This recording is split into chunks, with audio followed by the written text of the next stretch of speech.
Bienvenue donc dans cette première édition. Donc c'est vraiment tout nouveau. On est limite même dans une logique d'apprentissage. Je suis heureux, très heureux aujourd'hui d'accueillir un ami, un frère, un mentor. J'insiste sur la notion de mentor. Donc Ibrahima Diaw. Et donc je rappelle qu'on est dans la première édition du Nid du numérique. On l'a appelé le Nid du numérique parce que pour nous, il y a un ensemble de questions quand on parle de l'écosystème des technologies du numérique en Afrique en général qui semblent encore être fragiles parce que peut-être les acteurs n'en parlent pas assez.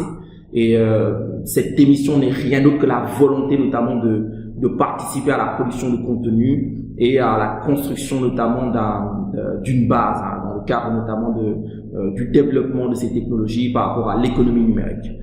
Grand Ibrahim, très heureux de t'avoir. Comment ça va? Bonjour, ça va? Oui, alhamdoulilah. Franchement, je suis très heureux de démarrer avec toi cette première émission parce que ça fait un peu plus d'un an qu'on en parle. Je me souviens que notamment le point de départ, c'était une question sur la notion de culture digitale. Et depuis, on parlait notamment de cette nécessité peut-être de faire quelque chose. Et alhamdoulilah, aujourd'hui, on se pose pour justement évoquer les questions liées à ça. Et aujourd'hui, je crois que la question, ça va être la transformation digitale. Dernièrement, je pense que cette année, c'est peut-être l'un des mots que j'entends le plus, que ça soit dans les entreprises. Quasiment toutes les entreprises en parlent, même les entreprises qui savent ce que c'est ou qui ne savent pas ce que c'est. Dans les écoles aussi, on en parle. Bref, tout le monde parle de transformation digitale. Et je pense qu'aujourd'hui, on peut déjà essayer de parler de ce que c'est. Alors, on va peut-être essayer de rentrer dans le vif du sujet avec cette question. Qu'est-ce que la transformation digitale? Mais avant peut-être de répondre à la question, peut-être qu'on peut en savoir un peu plus. Bon, peut-être pas pour moi, mais pour notamment ceux qui nous écoutent et nous regardent. Qui est le grand Ibrahima Diaw et pourquoi justement c'est un grand à mes yeux? En fait, en tout cas, merci pour l'invitation. Je commence d'abord par dire à quel point je suis enthousiaste et stressé en même temps de devoir m'exprimer devant un maître dans le domaine du digital en tout cas.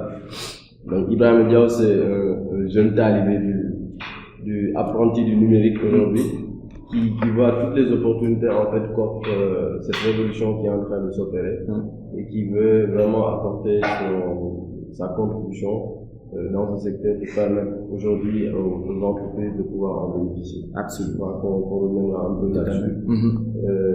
Donc j'ai fait en fait une partie de mes études aux États-Unis. Je suis revenu au Sénégal comme jeune entrepreneur. J'ai eu à côtoyer un peu le milieu des entreprises du Sénégal, notamment avec des entreprises de la place, mais toujours dans le domaine en fait de tout ce qui est acquisition de capacités numériques, etc. Donc de plus en plus, nous nous sommes orientés aujourd'hui vers le conseil, dans l'accompagnement aujourd'hui des entreprises dans le développement et surtout notamment dans la dimension de transformation numérique qui aujourd'hui est un enjeu stratégique, aussi bien pour les entreprises privées que pour l'administration. Absolument. Voilà. Et donc sur ce point-là, pendant longtemps, on a notamment évoqué la question ok, il n'y a aucune entité qui peut se prévaloir de ne pas être impactée par l'éthique. Mais même si on en parle, on a beaucoup de mal à concrétiser justement cet impact pour que notamment le Sénégalais lambda puisse le sentir. Et je pense qu'une des problématiques notamment, c'est que beaucoup de ceux qui en parlent ne peut-être maîtrisent pas forcément ce que c'est ou ont du mal à exécuter. Et est-ce qu'on pourrait donc essayer effectivement d'apporter notre contribution, comme c'est le principe ici, sur ce qu'est la transformation? Grand, c'est quoi la transformation digitale? Bon, il faut d'abord comprendre aujourd'hui ce qu'est cette révolution numérique qui est en train de s'opérer. Cette révolution digitale qui aujourd'hui est déjà là. Parce que pour la plupart des gens que j'entends s'exprimer sur ce sujet, on a l'impression qu'on est toujours dans la perspective que le futur c'est le digital, etc. En fait, on a dépassé ce stade-là. Aujourd'hui, elle est là et aucune industrie est à l'abri. Maintenant, la bonne nouvelle, c'est que toutes les entreprises, les grandes entreprises comme les plus petites, peuvent en bénéficier. La partie sombre par rapport à cette révolution, c'est le fait qu'aujourd'hui, quand on ne suit pas le train, on disparaît. Absolument. Et donc, l'histoire a montré, parce que ça a commencé depuis très longtemps, l'histoire a montré que de très grosses entreprises, de très grosses boîtes aujourd'hui n'ont pas pu faire ce virage technologique-là. Et aujourd'hui, on peut prendre la plupart du temps, on prend l'exemple de Kodak, qui était leader dans tout ce qui est photographie, etc. Et aujourd'hui, avec cette révolution digitale, le passage de l'analogique au numérique, aujourd'hui n'a pas pu suivre, et aujourd'hui voilà, absolument, qui n'existe plus pratiquement. Totalement. Voilà. Donc aujourd'hui, en fait, ce qu'il faudrait comprendre, c'est que la transformation digitale, beaucoup de gens en parlent, ce n'est pas seulement de la technologie, même si la technologie en est la fondation, mais en fait, aujourd'hui, il s'agit d'utiliser des services numériques. En tout cas, la compréhension que j'en ai, c'est d'utiliser des services numériques pour réinventer son business, pour réinventer son business, avec des axes stratégiques comme l'amélioration de l'expérience client, tout ce qui est excellence opérationnelle. Et aujourd'hui, la mise en place de nouveaux business models. Parce que bon, la manière même de faire du business aujourd'hui a sensiblement changé. Et ça peut être compris quand on regarde aujourd'hui, on prend des entités en fait. Si on prend le client, c'est quoi le client aujourd'hui? C'est quoi le client au moment de faire de la transformation? C'est quoi le client au moment de la révolution numérique? Le client est hyper connecté, il veut tout en même temps et à des prix très compétitifs. C'est quoi la valeur de la donnée aujourd'hui? C'est quoi la valeur de l'information aujourd'hui? Si on regarde sur le point de vue de la compétition, il n'y a plus de barrière industrielle. Donc on est vraiment dans une situation où toutes les entreprises ont besoin vraiment de faire un stop et de se dire quelle sera notre mission, quelle sera notre vision dans les prochaines années à venir. Et je crois que ce sont ces premières questions aujourd'hui qui déclenchent un peu cette dynamique de transformation. Et c'est vrai que sur ces questions particulièrement, parce que on a un peu entre guillemets cette mauvaise réputation en Afrique, particulièrement en Afrique de l'Ouest francophone, de se battre dans des combats qui quelquefois sont déjà dépassés. C'est comme si on arrivait toujours en retard par rapport à des combats qu'on essaie de mener alors qu'il est déjà trop tard. Et ce qui fait que je parle de ça, c'est que tout à l'heure justement tu as dit que les entreprises qui n'enclenchent pas ce processus de transformation peuvent disparaître et de façon surprenante et très très très rapide. Et une des problématiques justement, c'est la transformation est douloureuse.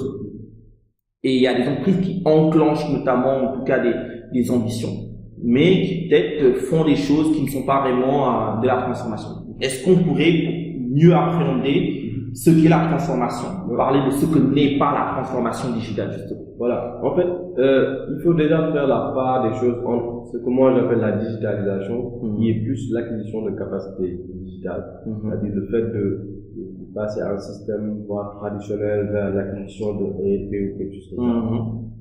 Et la vraie transformation qui, comme je l'ai dit plus tôt, c'est-à-dire requiert même au changement par rapport à la culture de l'entreprise, par rapport à l'architecture même du business. On change fondamentalement en fait les habitudes par rapport à ce qu'on avait l'habitude de faire. Donc aujourd'hui, en fait, il faut comprendre que la transformation c'est tout un processus. C'est pas juste le fait de venir aujourd'hui, de changer d'un point A à un point B par rapport à l'acquisition d'un logiciel ou quelque chose comme ça. Et j'ai plus l'impression aujourd'hui que c'est devenu un besoin, comme on le dit. On parle de digitalisation. Certaines le voient dans l'angle ou bien sous l'angle même de tout ce qui est marketing digital, alors qu'en réalité aujourd'hui c'est de la stratégie en réalité. C'est l'entreprise qui décide de changer de cap en se disant que je fais un choix stratégique, soit j'explore de nouveaux modèles d'affaires avec des services numériques pour pouvoir peut-être développer ou pour pouvoir avoir une plus grosse croissance. Soit c'est de dire je suis dans un secteur où la pénétration numérique elle est très forte et donc on parle beaucoup de disruption, etc. Et donc je dois faire face par rapport à ces menaces-là, parce que comme on l'a dit tout à l'heure, le côté sombre aujourd'hui de cette révolution qui est en train de s'opérer, c'est le fait qu'aujourd'hui la compétition devient asymétrique. Et en fait, les concurrents ne sont plus des gens de même nature, entre guillemets. BMW aujourd'hui, qui est connu comme un constructeur automobile, se voit aujourd'hui développer en fait des applications, notamment pour tout ce qui est voitures connectées, etc. Donc aujourd'hui, il y a plus de barrières, en tout cas industrielles, ce qui fait que bon, toutes les entreprises entre autres sont menacées par rapport à cette évolution qui est en train de s'opérer. Donc l'idée, c'est un choix stratégique.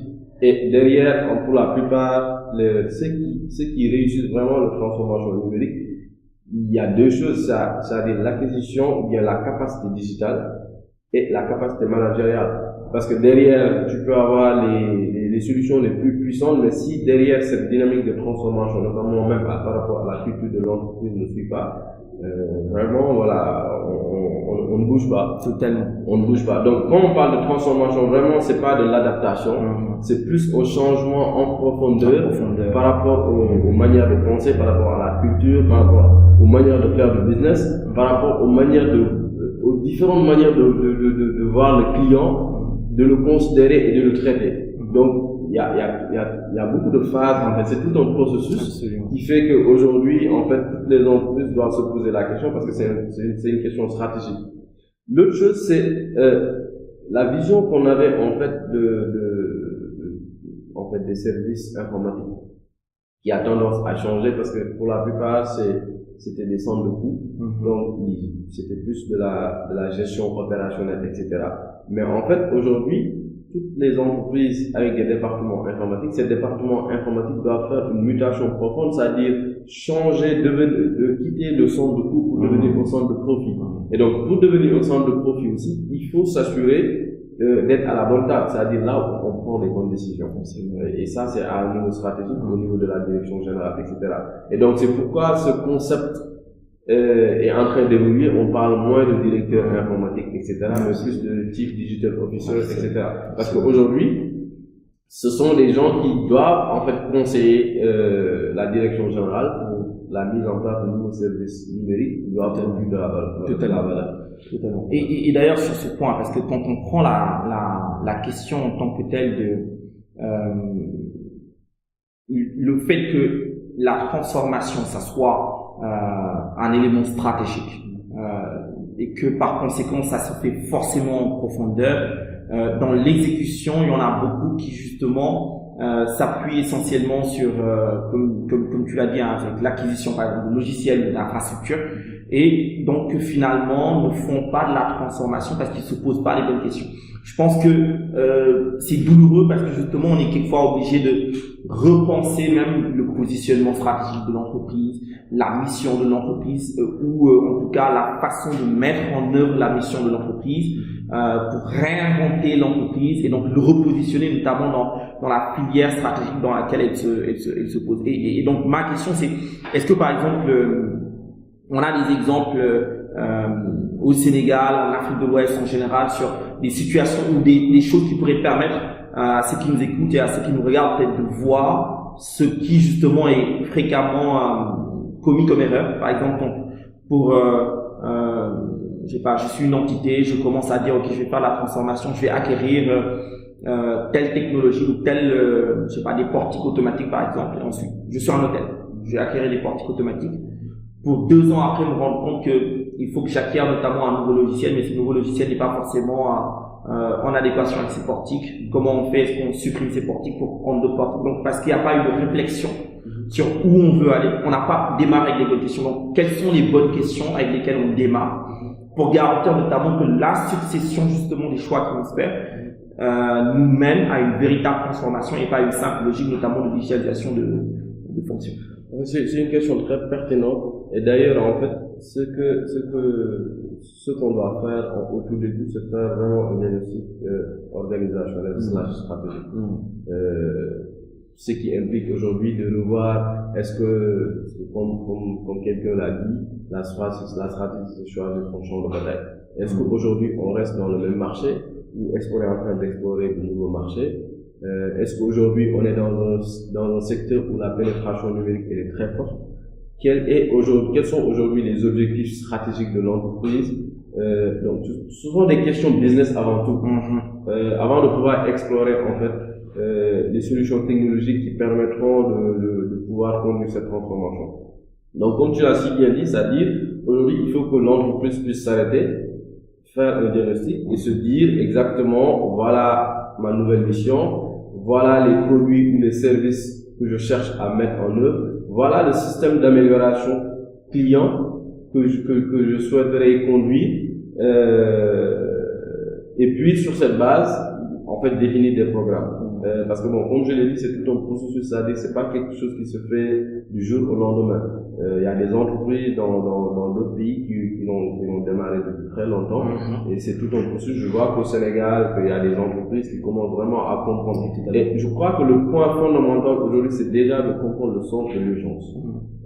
Les dirigeants doivent être au courant des enjeux.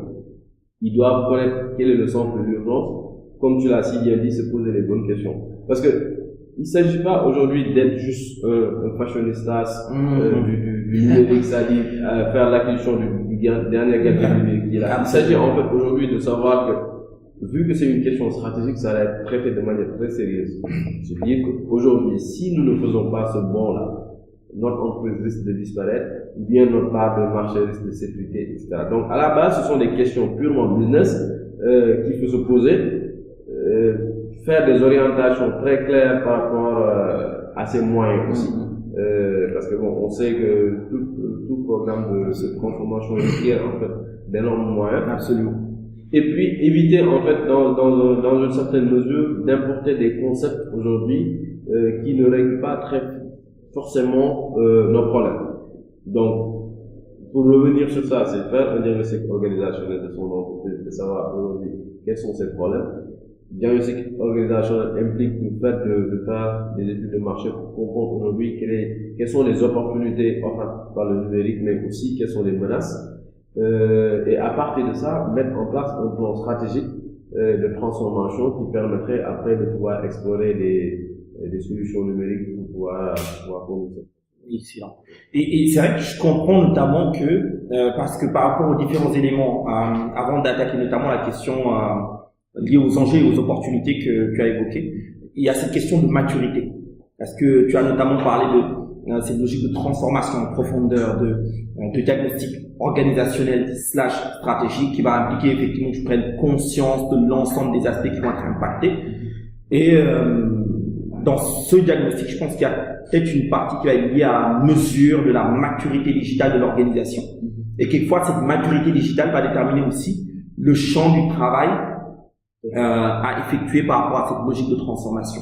Est-ce que il y a par exemple des conseils, des orientations, des douzaines d'ondes? Et d'ailleurs, je pense que chaque émission du nid du numérique va être synthétisée par des douzaines d'ondes pour éviter justement les choses à ne pas faire et faire effectivement en tout cas les choses. Donc pour donner vraiment des choses pratiques.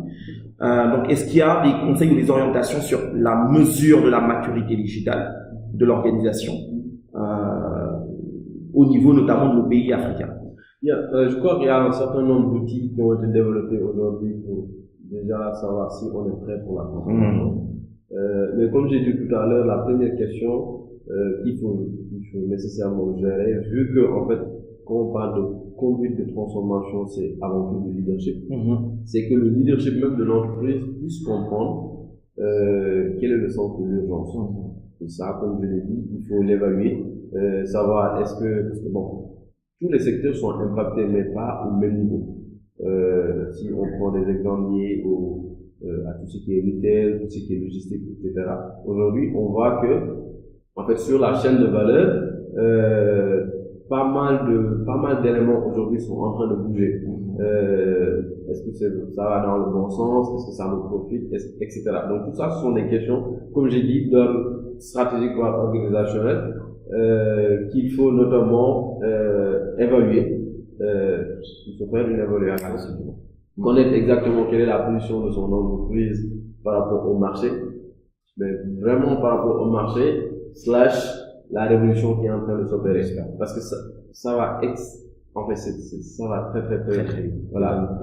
Donc il y a un ensemble d'outils aujourd'hui qui permet de savoir aujourd'hui quelle est, comme tu l'as si bien dit, la maturité digitale de son entreprise. Et à partir de ça, on a une vision vraiment beaucoup plus exhaustive qui permet de pouvoir développer des programmes. Et quand je dis programme, l'entreprise, comme on le sait, doit en fait savoir quelles sont ses priorités. Donc il faut être à mesure en fait de pouvoir déterminer ses priorités et de pouvoir directement les adresser. Excellent. Et donc pour parler justement des enjeux et des opportunités, parce que moi le sentiment que j'ai, c'est qu'aujourd'hui, quand on parle de la problématique de la transformation digitale, il y a des organisations, surtout dans nos pays africains, qui ont l'impression que c'est encore quelque chose de lointain. Et que quand on parle notamment, par exemple, des voitures autonomes, quand on parle de la robotique, de la cobotique, de la blockchain, de l'intelligence artificielle, des big data, etc., les objets connectés et tout. Donc, toute cette rupture technologique qui est en train de se faire dans différents endroits du monde et qui est en train de produire des effets, mine de rien, dans nos pays. Et j'ai l'impression qu'il y a beaucoup d'organisations dans notre pays qui ont l'impression que c'est encore lointain. Et moi, j'ai le sentiment que ce qui se passe en Chine, en matière notamment de révolution digitale, peut impacter drastiquement et de façon très rapide, notamment sur le Sénégal, sur un marché sénégalais, ce qui se passe aux États-Unis, ce qui se passe en France, ce qui se passe en Europe, où que ça puisse être dans le monde, parce que tu l'as dit un peu plus tôt, il y a une suppression des frontières dans les industries. Et ce qui fait que ne pas prendre conscience de ça déjà, c'est peut-être un danger. Et j'ai envie de dire que c'est aussi problématique parce que beaucoup de ces technologies sont encore peut-être pour certains des buzzwords, parce que quand on parle de la blockchain, c'est encore peut-être quelque chose qui est embryonnaire.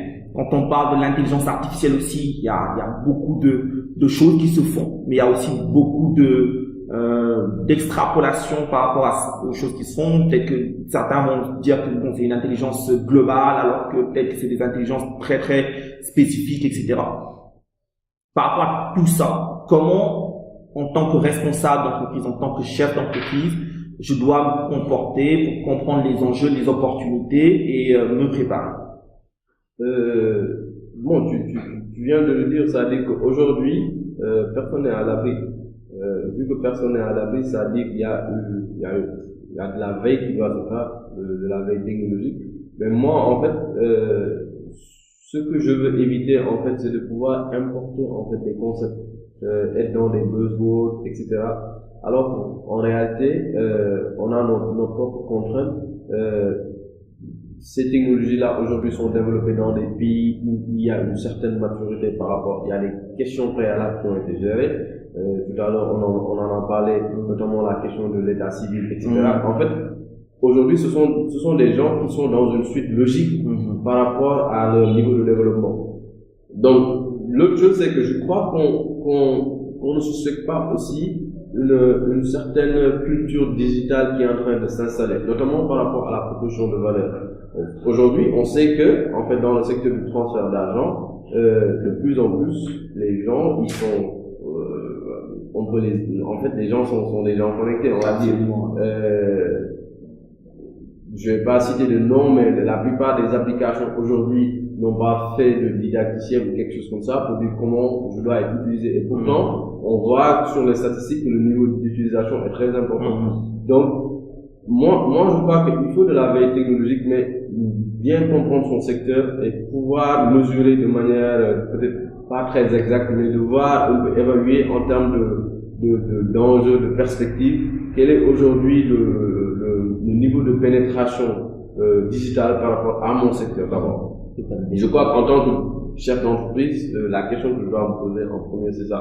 Parce que voilà, je suis là en train de prendre des décisions, il faut que je puisse me baser vraiment sur des données qui soient assez fiables pour pouvoir prendre les meilleures décisions.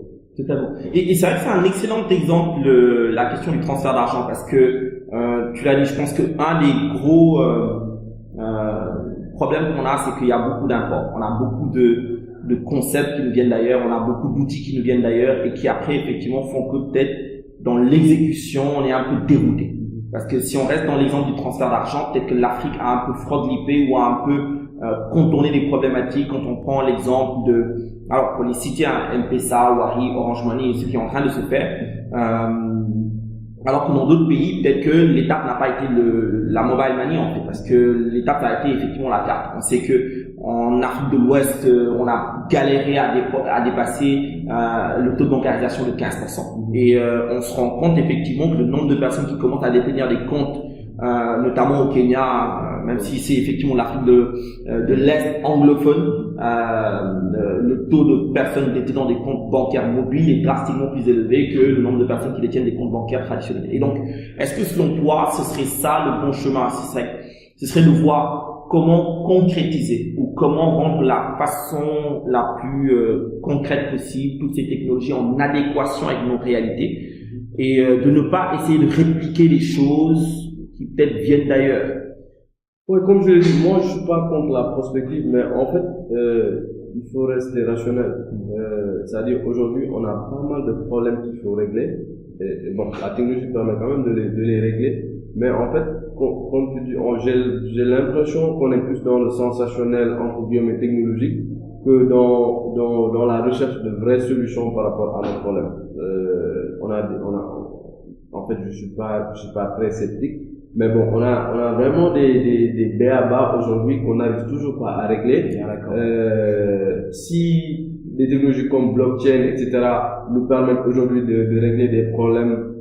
Je peux parler de l'actualité actuellement sur le parrainage, mais c'est tant mieux. Mais en fait, on est plus dans cette dynamique, et ça, c'est même pas dans le secteur numérique seulement, c'est dans plusieurs secteurs où j'ai plus l'impression qu'on est dans le sensationnel, le fait d'importer, le fait d'être les premiers à le faire, etc. Mais en réalité, sans vraiment mettre quelque chose de concret.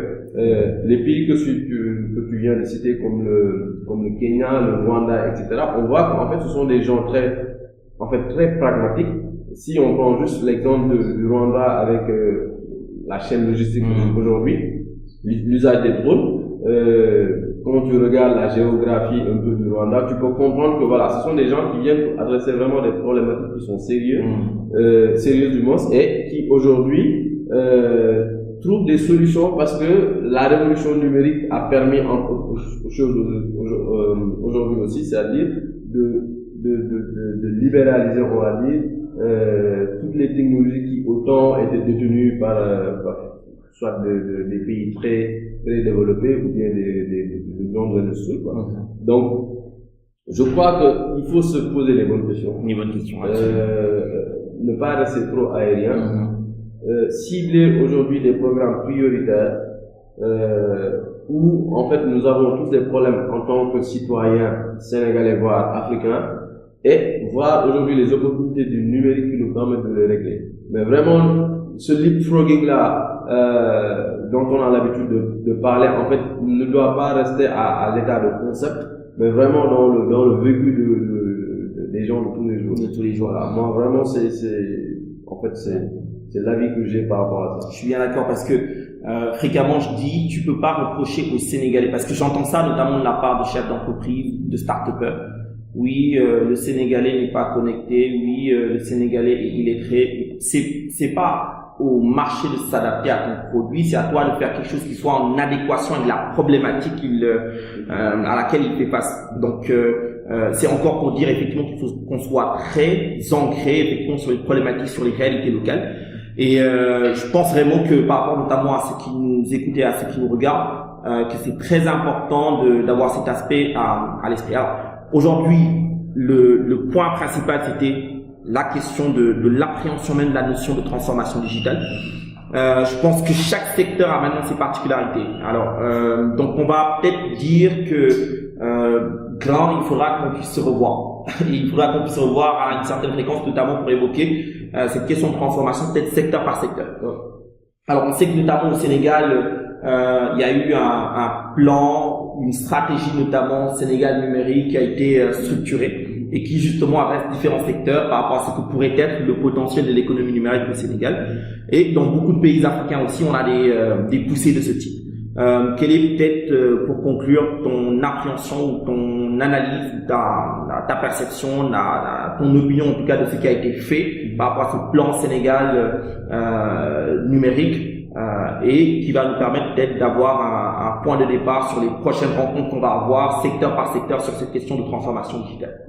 Bon, moi je crois qu'au Sénégal, et bon, pratiquement dans beaucoup de pays africains aujourd'hui, il y a beaucoup d'efforts qui sont en train d'être faits, notamment par rapport à la réduction de la fracture numérique, connectivité, infrastructure, etc. Mais en fait, c'est pourquoi en fait cette révolution aujourd'hui elle est importante, parce qu'il s'agit aujourd'hui d'aller vers le sens de créer des écosystèmes. Et quand on parle d'écosystème aujourd'hui, si je prends un exemple très concret, le plan Sénégal numérique 2025, c'est quelque chose de bien. Au moins, on est en train de dégager une certaine vision, mais derrière, il faut rester concret. C'est-à-dire, il ne s'agit pas aujourd'hui d'être sur des textes de loi, etc. Mais de rester concret, c'est-à-dire de voir aujourd'hui dans le secteur de la santé où les lois datent peut-être de 1966, avec l'introduction des technologies comme la télémédecine, etc., c'est de voir aujourd'hui comment, de manière très concrète, on peut permettre à d'autres acteurs qui ne sont pas peut-être des médecins spécialistes directement, mais qui interviennent dans la chaîne de valeur de la fourniture de soins médicaux, comment leur permettre aujourd'hui de pouvoir s'insérer dans ce secteur-là. Et je crois qu'on peut parler du domaine de la santé, du domaine du transport, dans d'autres domaines. Et donc aujourd'hui, il s'agit vraiment sur le plan par exemple juridique, de vraiment revisiter les textes et de pouvoir permettre à tous ces start-upers, à tous ces acteurs de l'écosystème numérique de pouvoir en jouer pleinement. Donc beaucoup d'efforts sont en train d'être faits, c'est vrai. Il faut la participation de tous. Absolument. Mais je crois que l'État du Sénégal, ou bien les gouvernements africains aujourd'hui doivent beaucoup plus s'investir sur la mise en place vraiment d'un écosystème qui permettrait à tout un chacun de pouvoir profiter des opportunités du numérique. Excellent. En tout cas, merci du fond du cœur encore une fois d'être venu pour le temps que tu nous as accordé. Et je rappelle, c'est une première parce qu'il va falloir notamment qu'on puisse éclater déjà ce point sur cette stratégie du Sénégal en tant que pays par rapport à cette question de transformation et d'économie numérique et qu'on puisse l'attaquer peut-être secteur par secteur. Donc ça, c'est un rendez-vous notamment qui est donné sur les prochains points et sur les prochaines rencontres auxquelles il faudra assister. Et merci à vous qui nous avez écoutés et regardés, et on se donne rendez-vous donc au prochain point. Merci beaucoup. Merci à toi. Allez, au revoir.